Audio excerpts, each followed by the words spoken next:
এই শরবতটা বানালে অনেক মজা হয়। যারা কখনো ট্রাই করেননি, অবশ্যই ট্রাই করে দেখবেন।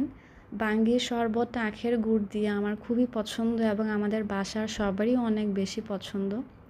তো আন্টির যখন গুড় দেওয়া শেষ হলো, তখন আমি ফ্রিজ থেকে ঠান্ডা পানি নিয়ে আসি জুসটা বানানোর জন্য।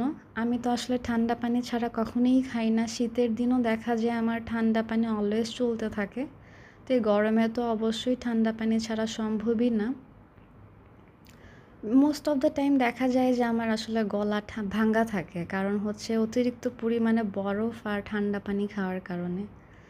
তো আসলে কিছু করার নেই, আসলে আমার এটা অভ্যাস হয়ে গিয়েছে। তো বাঙ্গির শরবতটা বানাচ্ছিলাম আর ভাবছিলাম যে আসলে এই গরমে যারা বাহিরে আছে তাদের কীরকম লাগছে।